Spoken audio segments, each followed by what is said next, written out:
Bismillahirrahmanirrahim. Alhamdulillahirabbil alamin. Wassalatu wassalamu ala asyrafil anbiya'i wal mursalin wa ala alihi wa ashabihi wa azwajihi wa dzurriyyatihi wa atba'ihi ajma'in. Wa ba'd. Qala Syekh Musannif rahimahullah ta'ala wa nafa'ana bihi wa bi ulumihi fi darin. Baca bismillahirrahmanirrahim. Wa qai'i ma'ida wa qai'i ma'idatin wa kamaitatin ghairi basharin wa samakin wa jaradin wa kamuskirin ma'i'in wa kakalbin wa khinzirin wa yu'fa'in damin nahwi burghusin wa dummalin wa in kasura bi ghairi fi'lihi wa qalili dami ghairihi wa haidin wa ru'afin wa an rausi huffashin.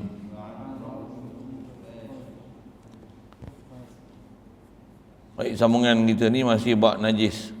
Nak sembahyang mesti bersih badan, pakaian, tempat daripada najis.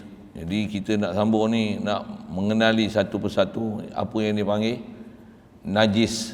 Najis.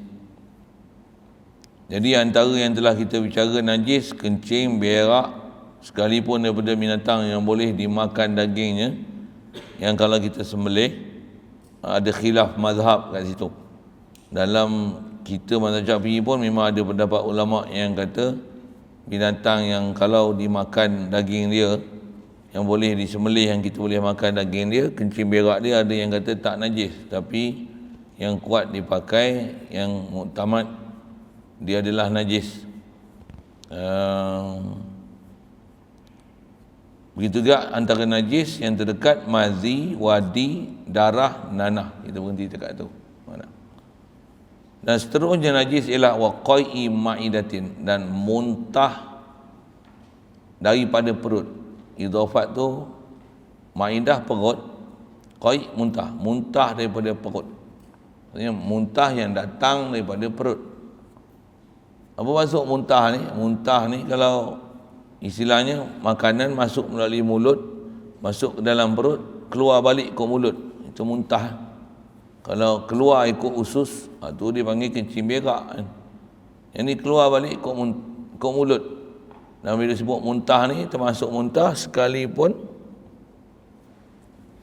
yang keluar tu bukan makanan, keluar air.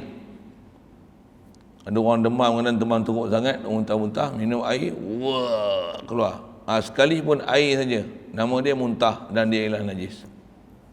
Jadi faham muntah yang datang daripada perut, kalau setakat dia adalah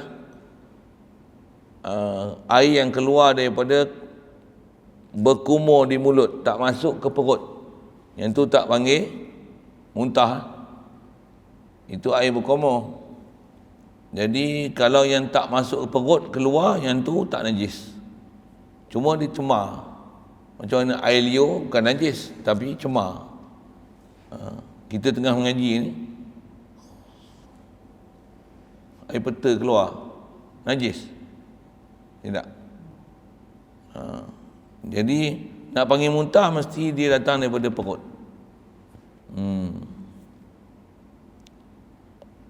Jadi kalau orang tanya air liur basi najis tak? Air liur basi bukan air liur biasa, air liur basi. Cuma dobit mereka, dobit dia nak tengok najis tak najis macam mana? Adakah dia datang daripada perut ataupun daripada mulut? Air liur basi main pada mana?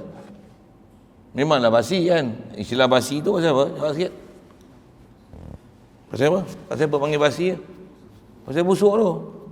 Adakah busuk tu disebabkan malam tidur, lepas makan tak gosok gigi, makanan duduk dalam mulut, memang berbau? Adakah basi itu datang daripada mulut saja ataupun basi itu datang daripada perut? Jawab. Tak boleh kenal pasti.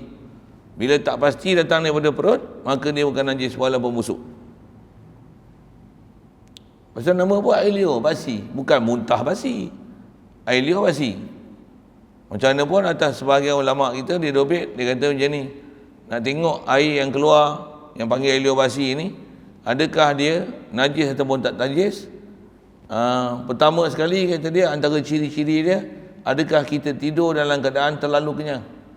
Sebab bila terlalu kenyang, perut penuh, tabah bahasa kita baling sa'ah. Sa'ah tu Kedah, sa'ah faham? Sa'ah faham? Sa'ah ni makan dah nak menyawa tak boleh. Apa? Makan banyak. Tidur sa'ah. Sa'ah ni makan kenyang melampau lah. Bahasa mudah itu boleh faham? Kenyang nak mampu. Macam tu lah. Makan kenyang sangat. Bila kenyang sangat, tangki penuh, tidur.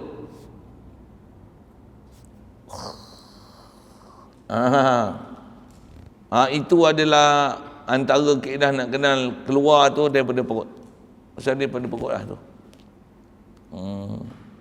Antara lain boleh kenal warna dia, bukan warna jernih. Warna dia warna keruh ataupun lebih pada tu. 2, 3, bau. Tu 3 indikator ataupun kaedah pengenalan macam mana nak panggil najis tak najis. Cuma paling besar sekali nak kenal kata dia najis tu kenyang tu lah, tidur kenyang. Jadi kalau tidur dalam keadaan lapar, perangai pula malas gosok gigi. Tapi mulut duk kunyah, ada benda lah kunyah, makan apa, tak gosok gigi. Jadi makanan yang ada celah-celah gigi, apa keluar air liur basi tu memang busuk tapi jernih aja. Pula tu lapar. Faham tu tak najis lah walaupun dia busuk. Pasal nak kata dia datang pada perut tu susah. Lepas tu lapar, makanan tak ada dalam perut. Cuma perangai tak gosok gigi. Lepas tu kena jaga kebersihan sikit. Kebersihan apa? Kebersihan gigi. Mahal tu gigi tu. Apa tak tua lagi. Saya ni gigi depan ada lagi lah kan. Geraham ada yang dah ada tak ada lah kan. Apa nak sebut ni, kita tak tahu besarnya gigi ni. Gigi ni kalau kita cabut, habis nikmat gigi. Gigi ni kalau dia rosak, dia hancur, dia reput ke apa, tapi tunggui dia masih ada, masih sedap lagi makan. Tapi kalau dah tak ada langsung, gusi je, tak sedap kan. Jadi nikmat tu gigi ni. Kita hilang esok baru kita perasan besar nikmat gigi. Tahu tanya orang pakai gigi palsu, nak sedap makan. Pakai gigi palsu, buah balik gigi. Sedap lagi makan dengan kunyah yang kursi berbanding dengan makan dengan gigi palsu. Ganggu nak apa makan gigi palsu. Kalau takat gigi palsu tu sebatang lain. Tapi kalau dah tak ada gigi geraham, bubuh gigi kat gigi palsu, macam mana? Tak ada langsung. Apa nak cerita ni?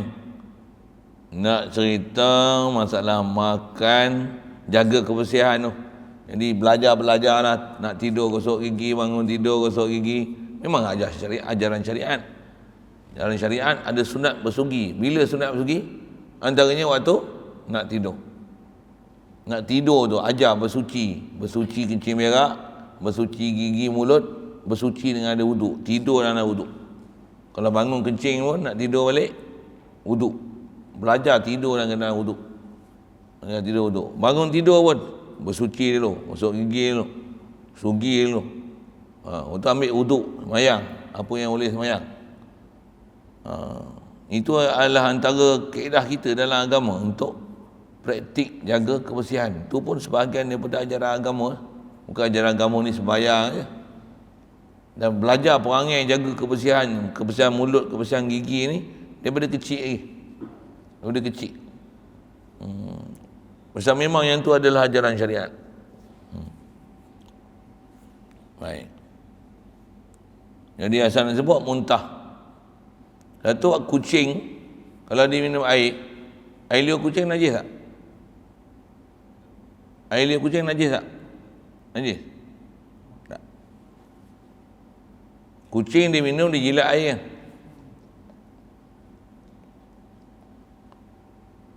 Najis tak bila kucing jilat? Dia pergi kat baldi, kita ada baldi, dia jilat air. Dia naik atas baldi tu.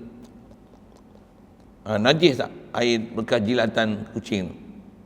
Tak. Cuma kadang tengok geli tengkok, tak, memang tak najis. Cuma masa dia minum jangan usik. Ini petua orang tua-tua. Dan memang kalau kita tengok perangai, cuba perhati tengok. Kucing bila di tengah jilat air tu, kita usik badan dia apa jadi? Hang tahu tak? Siapa tahu? Tak usah tengok. Nanti tengok kalau kucing minum air, hang try usik badan dia. Tapi kalau kucing sini yang liar tu, hang mari dia lari awal lagi lah. Usik badan dia apa jadi? Dia terkejut tu, badan dia duk kedot, lepas tu apa dia? Apa berlaku? Dia muntah balik. Najis air tu. Ini petua orang tua-tua. Satu kucing minum jangan usik. Ataupun boleh jadi najis masalah kucing macam mana? Tengok kucing tu nak makan tikus. Nak tangkap tikus, nak makan, ketangkap burung ke apa kan? Ataupun kita bagi siang-siang ikan, bagi makan ikan. Siang ikan tu, perut ikan apa tu, dia makan. Lepas tu, dia macam cari air je, pergi kat baldi, najis air tu. Kenapa najis pula? Tadi tak najis. Tadi air liur, mulut bersih. Ni, mulut bekas tikus, mulut bekas bangkai burung, mulut bekas perut ikan dijilat, mulut dia muntah najis, air tu jadi muntah najis lah pasal bekas mulut muntah najis. Boleh, faham, ngerti. Melainkan kalau dalam Daubit Fiqah, macam mana? Dia lepas makan tikus setelah itu, betul dia hilang, tak tahu gimana. Lepas tu dia main kat baldi jilat. Memang kita nampak dia makan tikus ni, tapi taklah lepas makan tikus tu terus nampak dia minum air. Dia hilang dulu. Soal, najis tak air tu? Kenapa tak? Kerana boleh jadi dia pergi makan, dia minum air tempat lain. Mulut dia dah bersih dengan sebab dia minum. Jadi yang ni dia minum lain. Boleh jadi. Istilah ni panggil boleh ihtimal. Yang tu tak jadi najis dengan pasti. Tapi kalau syak, bekas dia makan tikus ni. Geli tengkok aku. Punya pasal anak minum. Ya, amal dia tu.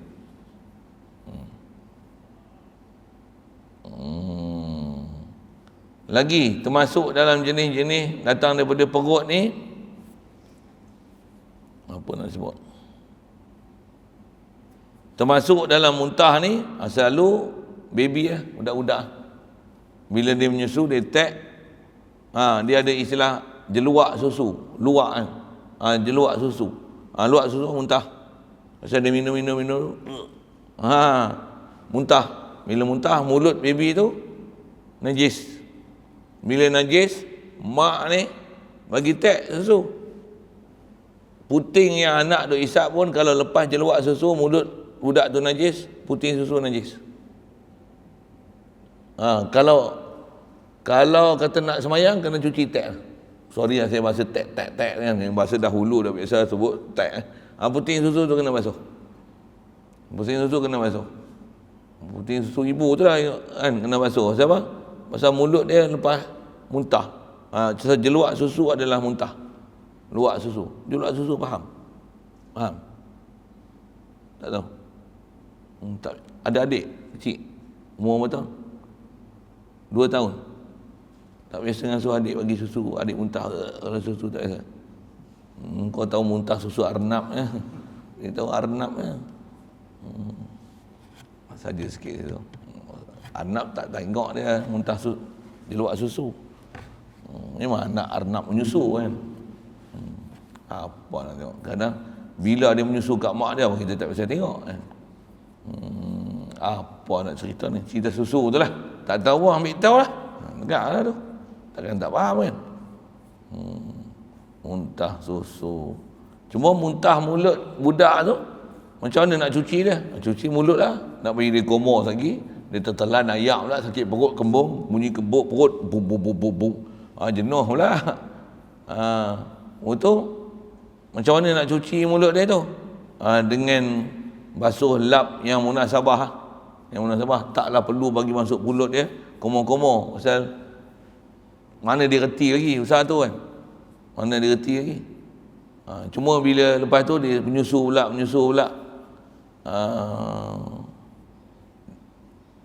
Dia akan jadi hukum suci di atas asal mulut dia suci. Kalau lepas luak susu, mulut dia tu hukum muntah najis. Itulah. Jadi masalah dia selalu tak mana? Tak nak jaga hukum ibu-ibu yang menyusu anak ni lah. Yang anak ada selalu ada anak pula kadang-kadang ada memang anak yang kerap berlaku muntah susu ni. Nak sembahyang dia kena hati-hati lah. Kena perhati tengok anak ni ada jeluak susu tak jeluak susu, lepas tu menyusu tak menyusu, lepas tu nak sembahyang pula, kena perhati yang tu. Kalau lepas jeluak susu tu buat keluar tag bagi hisap, lepas tu tutup pula, kena pula pakaian dalam ke pakaian baju yang dia pakai ke basah pula tu, baju pun berjangkit jadi najis juga. Tu tempat-tempat yang kena perhati ya. Kena perhati. Bab-bab macam tu memang kalau kita tak mengaji, kita rasanya tak ada apa, pasal kita tak tahu dan tak boleh nak kata apa, nak kenal pasti mana yang najis tak najis tu.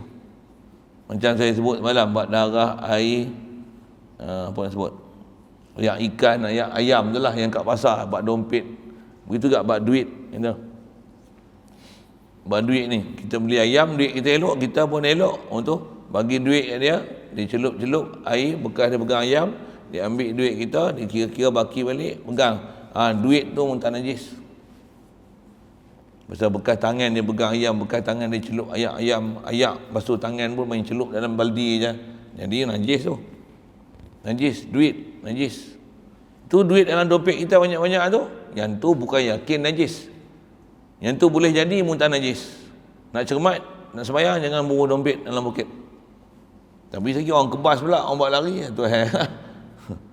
Tapi nak kata, kalau memang bukan freshly, directly, kita baru beli ayam tadi, tukang beli ayam, tukang jual ayam, bagi duit kat dia, dia bagi pulang, kita boh dalam dompet, boh dalam poket. Itu sembahyang, wajib qada. Boh dalam poket tu macam sembahyang, dompet dalam poket lah, wajib qada. Tengoklah ada berapa kes yang macam tu. Tu saya kata saya pernah cerita macam tu, orang tukang jual ayam, buh beg duit sini, tukar duit, nak sembahyang, buh duit sini. Pakaian semua bersih dah, situ problem dia. Lepas dia 3 tahun dah ustaz, niaga ayam. Tu dia. Sembahyang pula, sembahyang apa? Nasib baiklah tak 5 waktu. Sembahyang selalu memang kena zuhur lah. Zuhur, asal dah tak meniaga ayam dah. Kalau yang jenis meniaga pasar malam ni, jual ayam contoh pasar malam, maghrib dengan isyak, masalah dia. Beli ayam. Banyaknya tak sembahyang. Kenapa maghrib isyak? Jangan kata hak jual ayam, hak jual buah pun tak sembahyang. Apa nak sebut? Asal nak sebut tak najis, tak sembahyang tu macam habis sebut. Tu tengok masyarakat kita kalau bab-bab macam tu. Satu kalau ada orang meniaga pasar malam ke apa kan, maghrib dengan isyak tu suntuk. Ni cadangan saya. Kalau nak meniaga, jangan meniaga dalam kawasan. Meniaga pergi Musafir. 100 km lebih pergi meniaga sana. Biasa apa? Boleh jamak. Nak meniaga kena cerdik. Kena pandai syariat. Jangan meniaga dekat ni. Orang kata apa buat tak meniaga dekat ni. Payah aku. Pasar malam nak maghrib isyak suntuk. Kena sampai tak sembahyang. Kadang masa maghrib tu orang ramai. Setan pun mulalah. Hang meniaga sembahyang ni lagi tak ada orang beli hang makanan. Jual habis maghrib qada lah. Dia ingat syurga tu bapak dia punya kot. Bahasa mudah itu, kasar sikit lah. Nak boleh kodo-kodo ikut syariat kita. Siapa dia ajar kodo-kodo macam tu? Berusaha yang main-main. Dan dosa tinggal sembahyang ni, kalau ikut dari isi hukum, lebih besar daripada dosa bunuh orang ni. Tak mana lebih besar, wajah bunuh lebih besar daripada bunuh orang. Tinggal sembahyang ni, dosa dia lebih besar daripada dosa bunuh orang ni. Kalau bunuh orang, keluarga yang dibunuh tu, dia boleh memaafkan kita. Yang kita kena bayar diat. Di atas siapa yang dibunuh. Bunuh sengaja tak sengaja tu detail lah saya sebut, tapi umum bahasa macam tu lah. Sebut dalam Quran, faman ufiya lahu min akhihi syai'un fattiba'un bil ma'ruf wa ada'un ilaihi bi ihsan. Itu hukum bunuh. Hukum bunuh orang. Tapi kalau sembahyang subuh misalnya, dia tinggal terbit matahari, dia sedar, dia jaga tak sembahyang. Ada saksi menghadap mahkamah, sabit salah, suruh sembahyang, tak mau, hancur kepala. No excuse. Tak ada siapa boleh maaf waktu tu. Qadi pun tak boleh maaf, kesian dia tengok. Tapi suruh sembahyang dia tak mau, suruh taubat dia tak mau. Potong kepala. Kata dosa dia lebih besar daripada membunuh dari sudut itu. Dari sudut kata tak boleh nak memaaf bila dah sabit kesalahan, suruh dia sembahyang dia tak mau. Nampak? Tapi yang boleh buat hukum tu mahkamah aja. Jangan kita lagi buat. Tengok siapa yang duduk bangkit awal tu tak sembahyang subuh, panggil ni, sembahyang subuh tak nak. Sembahyang, aku tak nak. Ambil. Tak boleh. Salah. Pasal tu bukan kerja kita. Kita bukan pemerintah untuk boleh ada hak memancung kepala dia di atas dia tak sembahyang. Tapi andai kata tak tengok berlaku lah, kita naik motor jatuh mati dia yang dia tak sembahyang, ataupun kita buat motor terlanggar dia tak sembahyang, macam mana? Terlanggar dia, saya tahu dia tak sembahyang, salah langgar orang mati salah, tengok dia tak sembahyang. Kita bukan saja nak bunuh dia, tapi macam mana jadi berlaku aksiden aksiden ni berlaku macam tu, macam mana? Belah lah. Dia ni muka tak sembahyang, berulah. Saya bukan ajar nak bunuh orang kan? Tapi saya nak sebut darah dia itu dari segi syariat halal dibunuh. Tu nak kata dosa orang tinggal sembahyang macam tu. Macam tu lah. Main-main. Jangan cuba tinggal sembahyang. Saya sebut tu pun masalah jual ikan apa tu lah. Jadi kena cerdik nak musafir, nak berniaga, kalau sampai boleh tinggal sembahyang, pergi sembahyang jauh, pergi berniaga tempat jauh-jauh tu. Pasal apa? Dia ada rukhsah untuk boleh jamak dan qasar. Jangan tempat dekat kawasan kita tapi jamak dan qasar. Tu nampak lagi dah siapa pakai. Ya. Termasuk dalam muntah ni atau bahas kitab dulu ingat saya. Binatang-binatang yang dia ada apa dia panggil? Biak. Biak. Biak ni apa? Biak ni makanan yang dikeluarkan balik bila dah masuk dalam perut binatang-binatang tertentu, antaranya kambing, unta, lembu, monyet antaranya. Dia makan sekali dia duduk saja, buat apa? Dia ada satu sistem badan dia boleh buat keluar balik rumput tu. Lepas tu buat apa? Dia kunyah.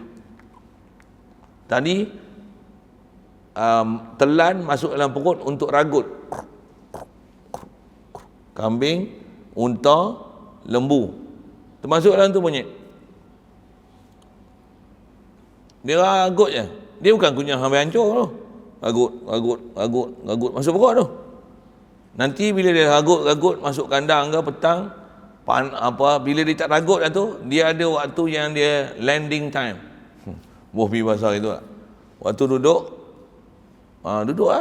dia dah ragut dah padan dah dia nak makan tu. Buat apa? Dia ada satu sistem yang dia akan keluarkan balik rumput yang dia ragut tadi, yang dia tak kunyah hancur tu, dia boleh keluar balik. Yang tu dipanggil biak lembu, biak kambing, biak unta, biak dia panggil biak.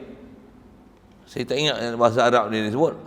Yang tu hukum muntah. Pasal apa? Dah masuk perut, dia keluar balik. Ini bukan semua binatang, ada binatang tertentu je yang ada tu. Yang memang ada ni yang an'am tu, yang tak na'am tu, lembu, kambing, unta, memang ada. Yang duk tengok ada monyet. Monyet dia makan, dia ada waktu dia duduk, kita boleh tengok dia ada ketik keluar ni. Betul? Beruk macam tu ke? Dia ada ketik keluar ni. Dia duduk tu. Kita bukan bagi dia makan, tapi dia duduk kunyah. Dia kunyah apa? Dia kunyah yang dia makan tadi tu. Tadi dia makan, dia boleh buat keluar balik untuk dia kunyah lagi hancur. Yang tu bila dia minum air, najis. Pasal apa? Mulut dia muntah najis. Pasal yang tu hukum muntah. Nak bahas kitab Mitra tu. Yang mula-mula dengar ni, kitab ni ulama dulu ni dia perhati semua. Manusia, binatang, haiwan. Pasal apa? Dia ambil berat tentang nak hukum najis ni. Kita dengar muntah-muntah itu lah. Satu lagi antara bahas kitab orang operation. Ke ada yang tebuk-tebuk apa? Alat kencing dah tak boleh nak pakai, rosak ke apa kan, jeng ke, accident. Oh tu terpaksa tebuk. Dobit tebuk ni. Tebuk ni hukum apa? Kencing ke hukum muntah? Kita tak boleh nak jawab tak? Ulama kata tengok di atas pusat atau bawah pusat. Tebuk. Kalau tebuk atas pusat, yang keluar tu hukum dia muntah. Satu kalau makan tebuk dia tu sini. Kalau tebuk tu bawah pusat, yang keluar tu adalah hukum kencing berak. Tu hukum keluar pada usus. Yang ni dobit yang ulama kita sebut. Saya tolong cerita, bukan saya keluar hukum. Cuma baca kitab Matan Qurratu Ain tak ada lah. Kitab Matan macam tu lah. Qai'un Ma'idatin. Satu saya abadkan apa? Saya suka baca kitab kecil saya apa? Baca kitab kecil, apa saya mengaji, saya belajar, saya ingat tu, saya sebut semua. Yang mana tak ingat nak kata sebut semua saya ingat tu, mustahil. Ada benda tak saya ingat semua, tapi takat teringat terlintas tu, tambah duk sebut macam ni. Sebut-sebut teringat lagi, saya sebut. Walaupun hampa mengaji Qurratu Ain, macam ngaji Batu Mu'in lah. Saya sebut semua dalam Batu Mu'in tu. Baik, Maidah. Okey, itu beberapa perkara berkaitan muntah. Kalau muntah badang tu, tak ada muntah badang. Najis dia najis. Muntah badang tau. Tak tahu. Badang ni apa? Badang. Orang kuat. Tak tahu lah, kita kena cerita pun tak tahu. Badang ni orang kuat. Macam mana dia boleh jadi kuat? Makan muntah hantu. Cerita dia banyak. Adalah cerita sikit kan. Macam mana cerita? Tapi hantu tu dia terhutang budi lah dekat badang, pasal badang lepaskan dia. Dia minta supaya badang lepaskan dia. Dia curi makan apa? Makan ikan apa? Dia nelayan. Ikan, tangkap-tangkap ikan. Rupanya ada hantu ayak duk pergi makan ikan dia. Dia kendap. Dapat hantu tu. Cerita pun cerita dongeng, tak dongeng cuma pasal saya nak cerita badang tu makan muntah hantu. Dia minta supaya dia dilepaskan. Dia minta dilepaskan. Bila minta lepas, dia tak lepas. Kata dia, aku susah payah tangkap ikan, hang senang-senang terdarah ikan aku. Berapa lama dah ni baru aku jumpa, aku tak lepas. Dia tak lepas. Tu hantu tu janji. Kata dia, kalau kau lepaskan aku akan bagi kau satu ganjaran. Ganjaran apa? Kau akan jadi orang kuat. Tapi syarat, kau lepaskan aku, dan syarat dia, kau kena makan muntah aku. Dongeng tak dongeng satu hal dan sedang nak tengok hukum sikit. Kalau mana tahu kita dapat peluang macam tu. Betul syarat tu cerita lebih kurang macam tu diterima lah. Yang ni cerita satu hal. Saya bukan nak cerita tu, saya nak cerita hukum tu kan. Lepas tu bila syarat tu disetujui, berlaku agreement lah kan. Buat perjanjian macam tu. Jadi badang mu lepas, hantu ayak tu pun dia kata oleh kerana nak balas jasa, dia pun soal, boleh tak makan muntah? Nama memuntah najis lah. Dobit bekah macam ni, ada sakit apa-apa? Tak ada penyakit. Kalau tak ada penyakit, makan benda najis adalah najis, berdosa, haram makan. Tapi kalau sakit, harus berubat dengan najis. Badan nak lembik, hantu ayak mai, aku boleh bagi ubat pada kalian dengan syarat makan muntah aku. Harus berubat dengan najis. Macam mana kalau accident keluar darah banyak, macam mana nak bagi baik? Kena ambil masuk darah balik. Boleh masuk darah dalam badan, kena najis. Cuma bukan makan kat mulut lah kan, masuk dalam salur darah. Boleh masuk darah dalam badan? Boleh, pasal apa? Takkan nak buat sirap. Jadi harus masukkan darah dalam badan waktu dalam keadaan kecemasan, Antaranya waktu kita sakit dan tak ada dah ubat melainkan dengan najis. Harus berubat dengan najis. Yang tu yang ada kes Rasulullah, ada sahabat yang demam. Rasulullah minta satu bekas, kata dia pergi ambil air kencing unta. Pergi ambil air kencing unta. Demam ke sakit mata? Demam rasanya. Demam mana? Pergi ambil air kencing unta. Ambil. Rasulullah selepas dia ambil kan tu air kencing tu, Rasulullah ambil, kata dia bagi sahabat ni minum. Kita dalam mazhab Syafi'i, kisah Rasulullah bagi minum air kencing unta tu, yang tu yang dapat hukum harus berubat dengan najis. Dalam keadaan dah tak ada benda suci seumpama dia untuk jadikan penawar, harus berubat dengan najis. Najis tetap najis, air kencing unta tetap najis. Itu kita mazhab Syafi'i. Kalau mazhab yang lain, antaranya mazhab Hanafi, dia kata apa? Tu dalil menunjukkan air kencing unta tak najis. Pasal Rasulullah ambil air kencing bagi minum kat para sahabat. Tapi bukan bagi minum semua. Sakit. Ini mana kaedah mantap? Kau tengok. Mazhab Syafi'i ke mazhab lain mazhab Syafi'i? Mazhab Syafi'i punya pendapat ke mana? Macam apa? Rasulullah bukan bagi semua sahabat minum. Dia bagi sahabat yang sakit lah. Takkan yang tu nak jadi dalil kata air kencing unta tak najis. Kita bukan nak bertikaikan apa yang dalam mazhab Hanafi itu antaranya.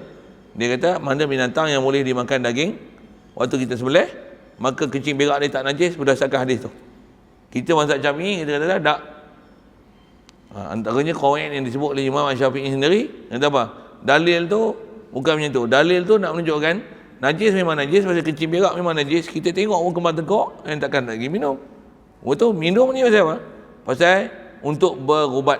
Itu dalil nak menunjukkan harus berubat dengan najis. Itu pun dengan syarat jika tidak ada dah benda suci yang boleh dijadikan sebagai penawar untuk berubat dengan benda suci tersebut, melainkan kena ambil najis jua, maka barulah boleh berubat dengan najis.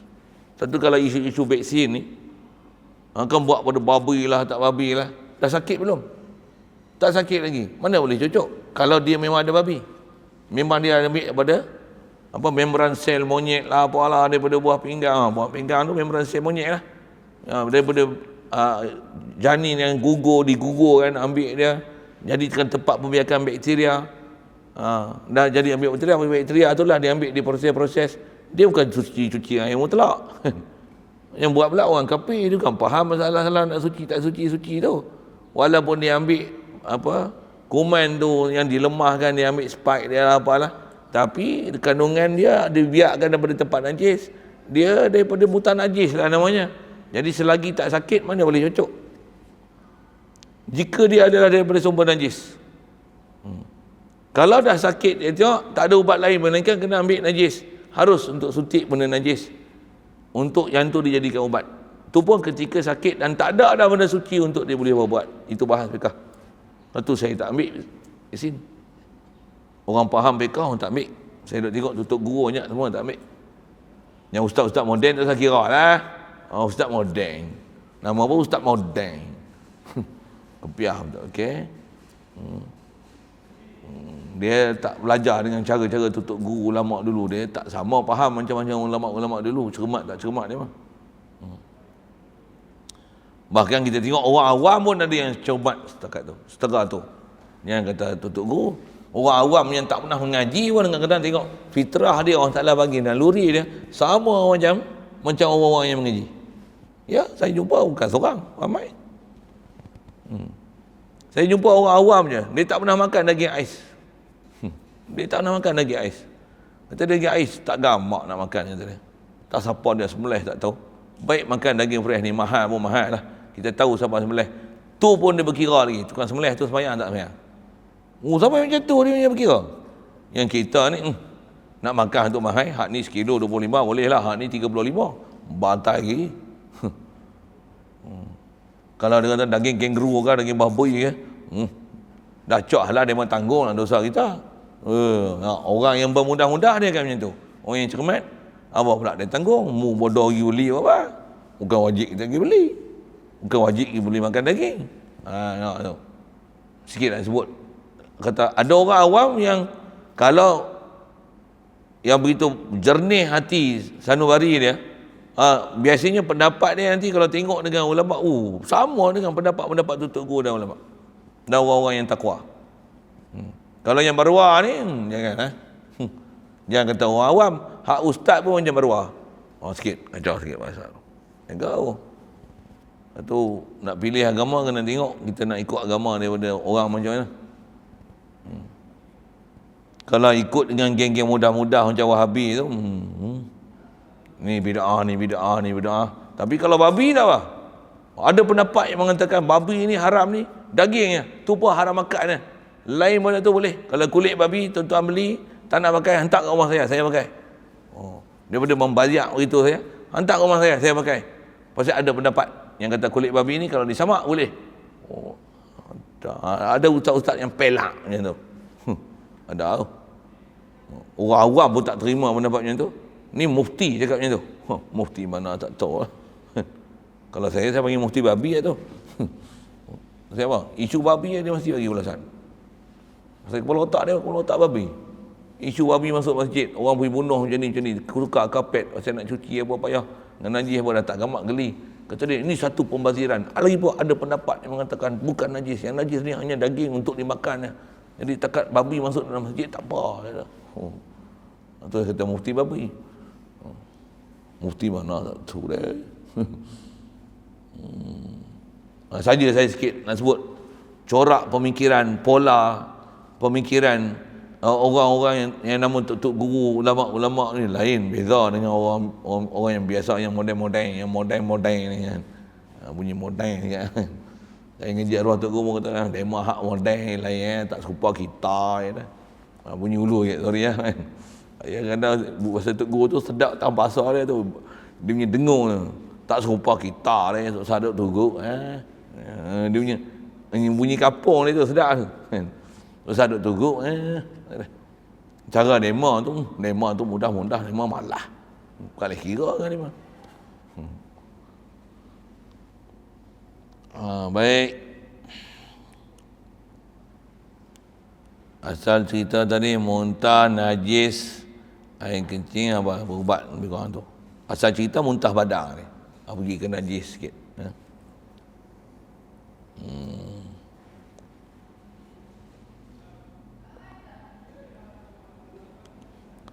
Wa kamaitatin ghairi basyarin, dan juga antara nama najis ni kamaitatin, seperti bangkai. Baca tu maitatin. Ejaan yang sama kalau baca dengan maitatin, ya tak ada tasydid, kita terjemah bangkai. Kalau mayyitah itu maksudnya mayat, orang mati.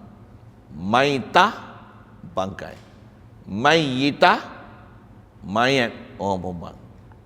Innaka mayyitun, mayyit, orang mati. Kalau maitah, innama harrama alaikumul maitata apa? Bangkai. Allah Ta'ala haram mengata kita bangkai. Jadi antara najis ni bangkai. Apa dia bangkai? Setiap binatang yang mati tanpa sembelihan syarak, bangkai. Binatang yang mati tanpa sembelihan syarak, bangkai. Ayam cucuk tengkok, macam ayam Tesco. Kan masyhur viral tu kan. Tengok elok tengkok dia. Dia dah proses tu, kepala ayam tu tengok tengkok elok tak ada kesan sembelih pun. Ada pun cucuk lubang. Ini bukan ayam daripada orang Islam ni. Ini cawnya. Dia cerdik sikit.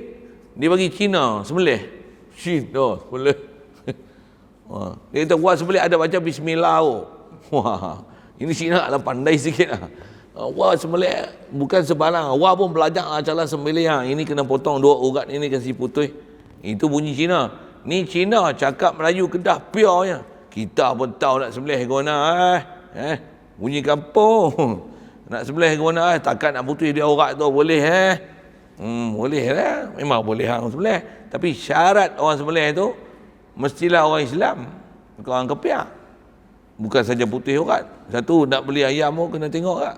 Nak beli ayam mana? Tesco ke? aircon safe ke. Ayam tak boleh kau beli pasar. Pasar pun pergi tengok orang tu pakai kopiah tak pakai kopiah. Lagi semayang kaki isap okok. Kata isap okok. Lagi tengok ni. Pasal ulama-ulama tu jaga semua. Allah. Orang Ramadan ni nak cari macam Tok Guru dulu payah.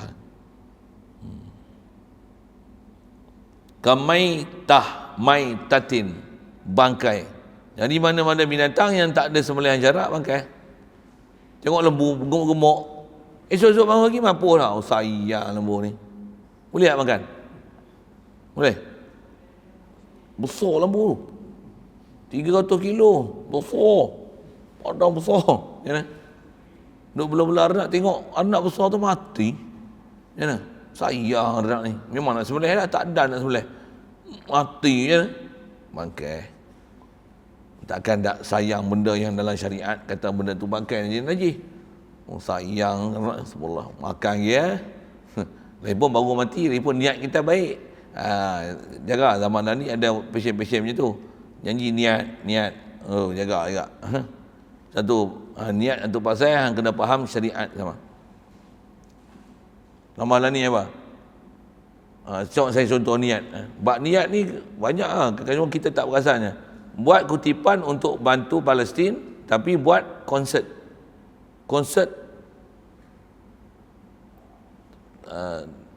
apa istilahnya, dana membantu masa pembunuhan kejam di Palestin, tapi buat konsert, panggil artis-artis menyanyi. Oh tu derma, jual tiket, dapat juta-juta tu. Yang penting niat kita baik untuk bantu Palestin. Kaedah kita matlamat tak menghalalkan cara. Jadi maksudnya walaupun matlamat yang baik, tapi cara yang tak betul, yang salah tak salah. Tak betul. Tak. Walaupun niat baik. Sikit bawa tu. Ada bahas hukum tu. Bangkai.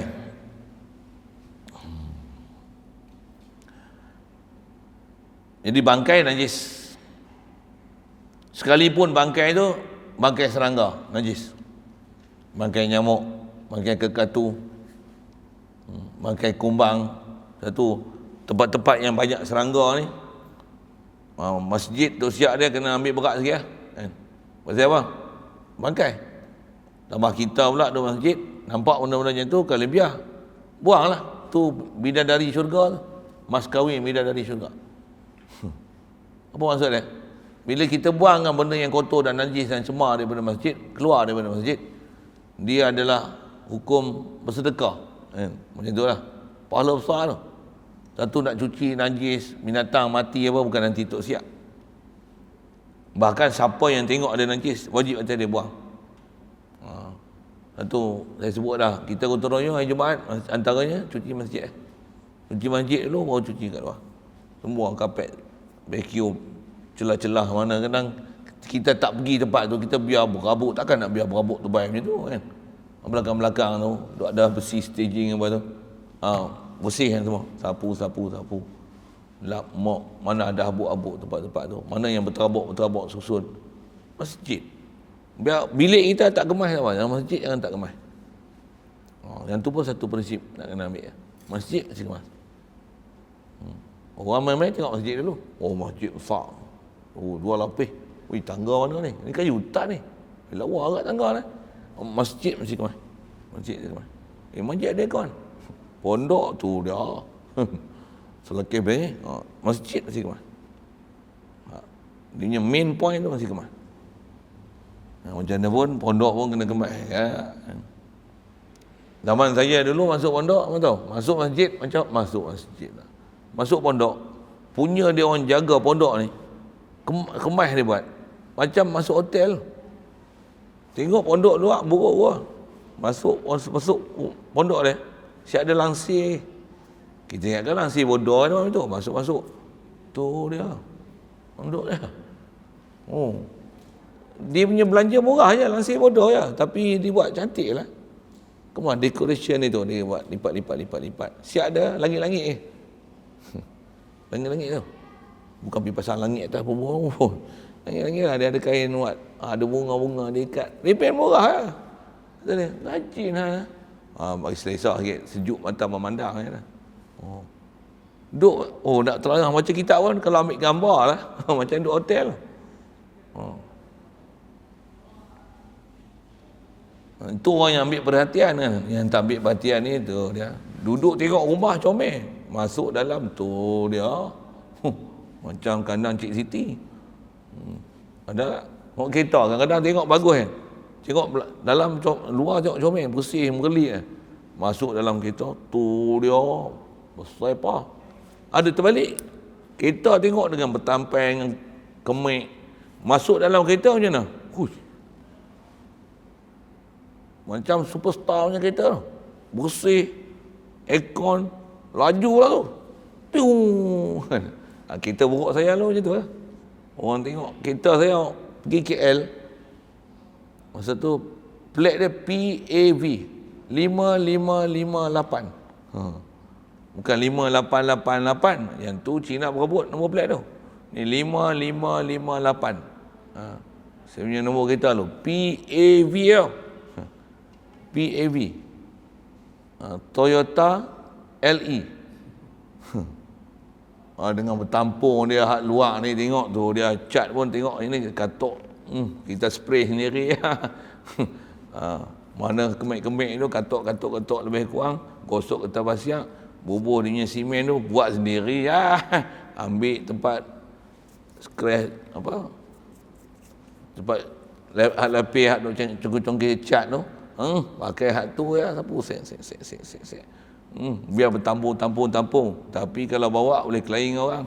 Kalau takat Proton, Wira boleh kelahi. Enjin jaga. Minyak safe. Siap berbuah hidrogen lagi. Kereta saya dulu. Ada alat tu untuk daripada air keluarkan hidrogen untuk pikak kereta. Aju kereta tu dulu. Dia jual lah. Apa cerita ni? Kereta mula-mula saya beli dan pakai kereta tu PAV. Nak cerita apa? Luar buruk, masuk dalam yes. Suspension ni pun sedap je. Ada kawan saya kereta kancing, plate PFH, saya PAV. Itu nak gimana lagi? Puh lah itu. Tengok kereta saya buruk, kereta naik kereta aku dia kancil PFH, saya PAV. Saya naik kereta dia, menyesal aku naik kereta dia. Baik naik kereta aku. Tengok kereta luar kemas PFH, comel lagi lah. Tapi zaman tu PFH tu kira nombor plate baru lah. Dengan bersaipah dalam kereta, dengan aircon pun tak ada. Dia kata kalau naik kereta aku tak apa, rupa buruk tapi steady tu kan. Apa saya nak sebut ni? Bangkai. Macam mana boleh pergi situ lah saya dah? Luar buruk, perangai bersih. Tak bersih je lah kan, gotong royong yang tu lah. Jadi bangkai najis. Ghairi basyarin, lain daripada manusia. Apa dia? Mayat lah. Mayat manusia tak najis. Satu kita pergi ziarah tutup guru ulama kan, orang dok pergi cium dahi tok guru apa waktu dia meninggal apa kan. Yang ada peluang lah. Tu tak najis ke?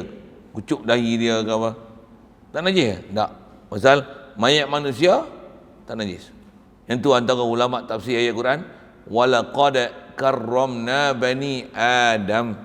Sesungguhnya kami muliakan anak Adam. Di mana kemuliaan anak Adam? Walaupun mati tak sembelih, dia tak hukum bangkai.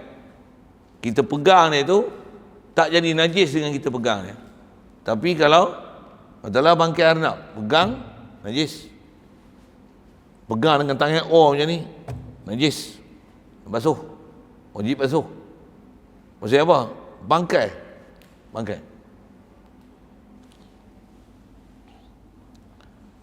Baik. Kamaitatin ghairi basyarin wasamakin. Samakin tu ada wa ataf. Ataf tu ataf daripada basyarin, bukan ataf daripada maitatin. Yang tu kaedah baca kitab sikit. Kalau ataf pada basyarin, pasal kaedah ataf ni ataf paling dekat. Tu kaedah. Jadi antara kamaitatin ghairi basyarin, lain pada manusia, wa samakin, dan lain pada ikan, wa jaradin, dan lain pada belalang. Apa maksudnya? Bangkai ikan, bangkai belalang tak najis, bukan bangkai. Jadi dia hukum suci. Satu, ikan sembelih tak? Kenapa boleh makan ikan?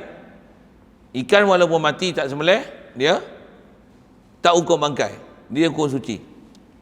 Cuma ikan, tak ikan suci lah. Apa yang suci? Daging dia suci, tapi perut dia, istilahnya ma'fil jauf, apa yang ada dalam perut dia, darah yang ada dia, kencing berak dia, tu najis. Jadi kena siang ikan. Ikan kena siang. Istilah siang tu apa? Buanglah perut dia. Jangan kata kita orang Islam, orang kafir pun ikan dia tak rebus sekali dengan perut. Dia tak masak dengan perut. Dia buang perut tu siapa? Najis. Dia lah najis. Jadi begitu juga belalang. Belalang boleh makan ke? Boleh? Belalang. Belalang pun, belalang mana boleh makan ni? Selalunya golip belalang kunyit tu lah. Belalang besar tu. Belalang kunyit, jumpa? Tahu? Lah ni pun jarang nak nampak belalang kunyit ni. Belalang kunyit pun macam tak ada lah. Macam nak spesies apa? Macam nak pupus lah. Saya kecil-kecil dulu, belalang kunyit ni selalu jumpa lah. Belalang kunyit tau. Belalang apa lagi yang saya dengar? Cerita belalang ni, belalang. Belalang jarum tau. Belalang dewa tau. Tu belalang dewa lain. Belalang dewa bukan belalang. Dia kumbang. Walaupun panggil belalang. Belalang dewa orang buat ubat. Ubat untuk orang lelaki. Yang kita belajar fiqah ada unnah. Ada lah proses-proses dia macam ni. Tapi belalang dewa bukan belalang, dia kumbang. Makan belalang dewa maksudnya makan kumbang. Najis. Bangkai. Dia bangkai. Pasal dia bukan belalang. Pasal macam mana nak kenal belalang? Apa takrif belalang? Tak tahu. Serangga yang ada kaki keteh. Kaki lompat tu. Tu belalang. Cengkerik bukan belalang. Cengkerik Yang panggil grasshopper, belalang Cengkerik grasshopper kan? Cengkerik apa? Kriket. Cengkerik walaupun ada kaki lompat. Belalang lah. Antara tu yang asal sebut belalang dewa, walaupun dia panggil belalang, dia bukan belalang. Dia warna merahnya. Dia ada musim-musim dia. Selalunya kalau orang yang tu pula tu dia belaji sikit, dia perantur sikit. Sila ambil tak tidur malam tu, ngusik. Yang tu buat ubat orang lelaki. Kalau katalah ada orang jual tu, boleh makan tak boleh makan? Dobit aja ni, sakit tak sakit? Ada masalah tak? Berapa lama dah kawan tu tak bangkit? Contoh, sorry saya punya bahasa 10 tahun dah. Betul? Berubat macam-macam lah, tak jadi apa lah. Urut lah, apalah. Ni nak try, boleh tak? Kalau ada sakit, nak makan, harus berubat dengan najis, dengan bangkai tu. Kalau tengok, biasa, okey, steady lagi, saja nak tambah prestasi. Tak ada, boleh. Pasal makan, najis. Makan bangkai. Tapi kalau dah tak ada ubat lain melainkan hadiah, makan. Makan jadi boleh. Harus berubat dengan najis. Tapi bila boleh makan? Waktu nak pakai lah, waktu nak guna lah. Kalau bini pun tak ada lah, nak pakai tak mana? Tak boleh ambil lah belalang dewa tu. Nak tojah mana tahu lah. Bahasa kasar. Haram makan. Siapa? Bukan ada maksud.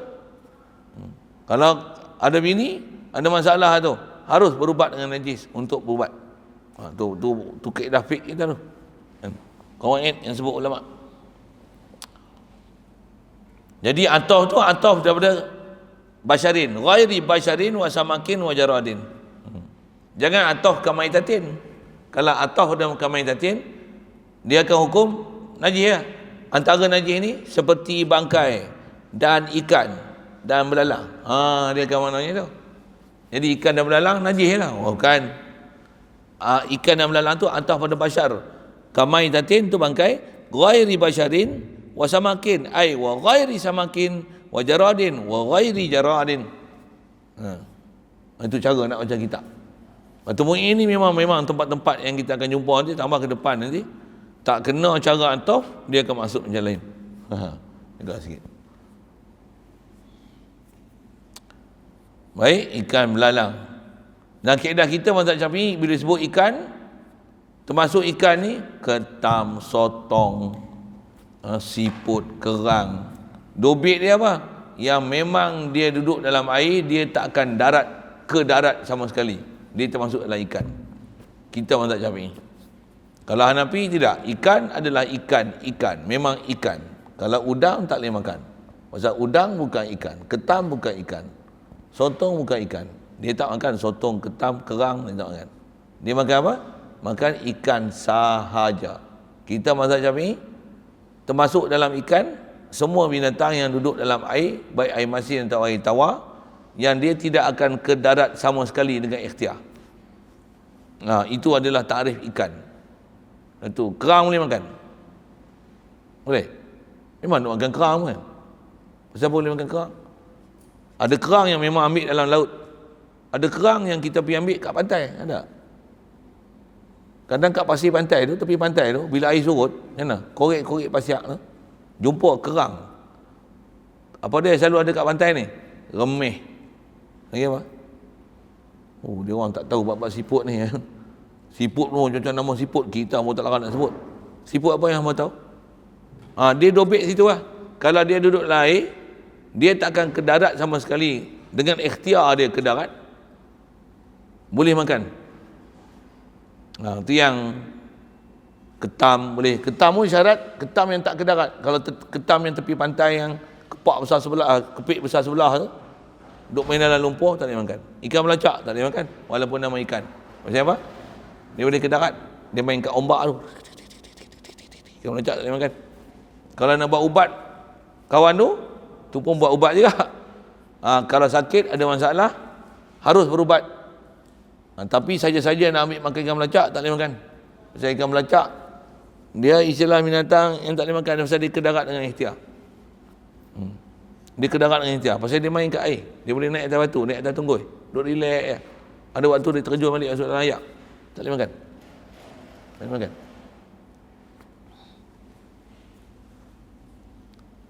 Kalau pendapat ustaz-ustaz moden ni macam jahil lah. Sampai ada keluar ahli majlis fatwa pun kata ikan belacak boleh makan. Itu kacau. Belangkas ada yang Jakim keluar kata belangkas boleh makan. Padahal belangkas ke darat dengan ikhtiar untuk bertelur. Penyu boleh makan. Faham penyu tu? Okey. Penyu memang binatang laut. Dia tak akan ke darat. Dia bukan binatang dua alam, tak. Penyu satu alam je. Dia binatang laut.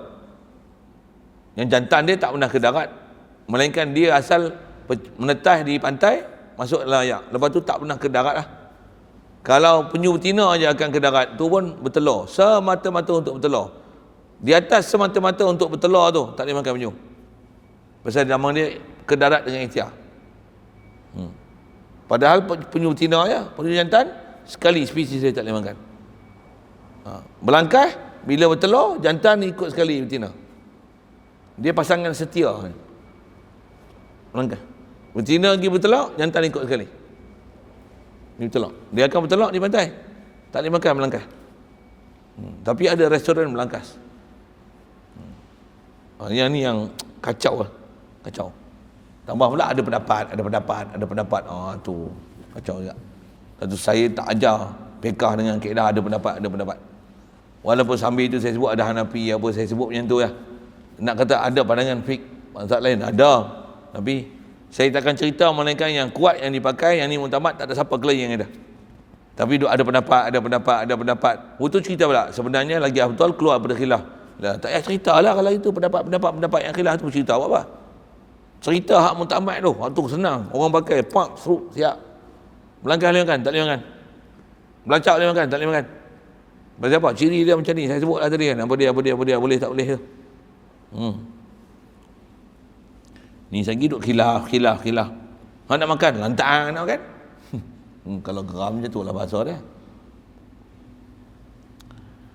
Wa kamuskirin ma'in.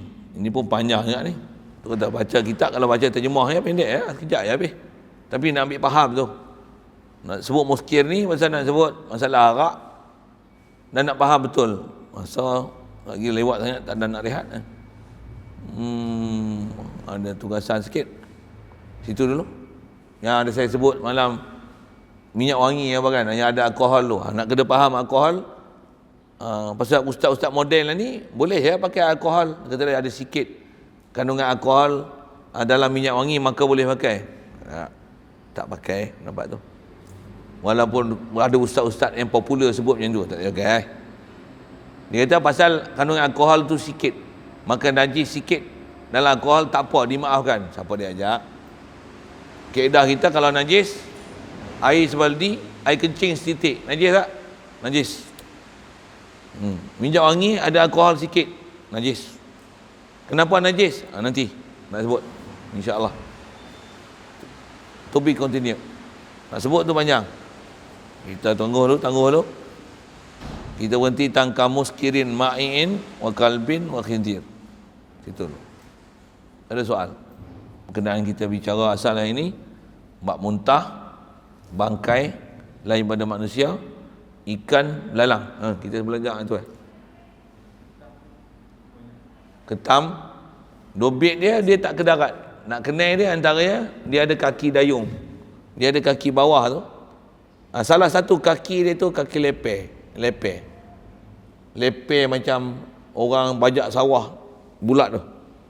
Dia ada kaki leper tu. Ada kaki leper tu ciri ketam boleh makan. Betul, ketam nipah ada. Ketam nipah ada kaki tu. Ketam batu tak ada. Jadi tengok rupa macam nak serupa ketam nipah dengan ketam batu. Ketam nipah ada kaki leper tu. Ketam batu tak ada. Jadi nak tengok, kadang kena tengok ciri je lah. Antara besar dia tengok perangai. Dan nak beza kata kita yang tak tengok perangai ni, tak kenal pun tak apa nak kenal, macam mana? Tengok kaki tu. Satu ketam yang selalu dia ikat tu, kita apa? Tengok kaki tu ada tak? Kaki hak lepeh, hak dayung. Boleh faham kaki dayung? Yang tu maksudnya ketam tu dua ayak. Kalau ketam batu ni memang kat darat ni, dia tak ada kaki tu, kaki dayung tu. Ni memang main kat kaki pantai lah. Tu tak boleh makan. Walaupun isi banyak, walaupun dia orang kata sedap. Masalah makan bukan sedap. Kalau babi sedap esok, hamba boleh makan lah. Jangan buat pasal. Yang pasal ada orang gunakan kataan, sedap. Ketam ni isi banyak, ketam ni kena tengok musim. Ketam batu ni isi banyak. Oh, kira isi banyak. Nak kira isi banyak, babi lagi banyak isi daripada lembu. Babi lagi beranak banyak, lembu seekor. Babi sampai 9 ekor, sampai 12 ekor ada anak dia. Berderet tu. Dia orang tu beranak bulan 9, anak dia 12, bulan 12. Dia tengok bulan.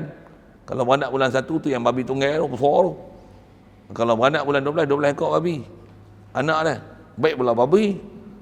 Nak kira besar, nak banyak, dan sedap. Oh, jangan kira sedap. Nak kira sedap, kalau babi sedap boleh makan babi lah. Tak. Alasan tak betul. Elat tak kena. Al-hukmu yaduru ala illah. Illah tak kena. Bukan masalah sedap. Yang halal, yang haram tetap haram. Okey, saya jawab soalan tu. Ketam tu. Lain.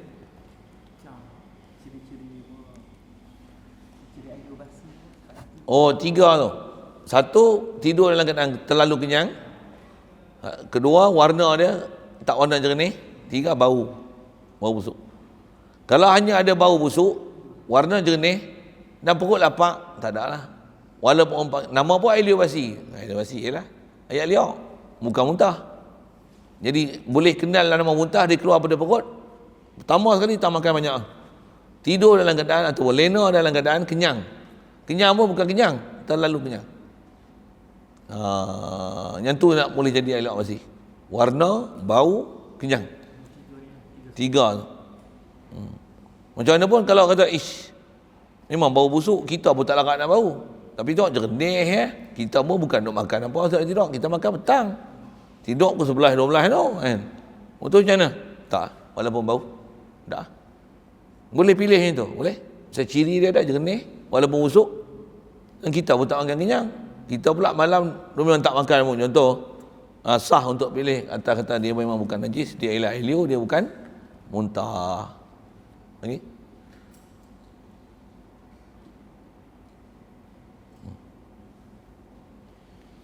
Bismillahirrahmanirrahim. Allahumma nawwir qulubana min nuri hidayatika.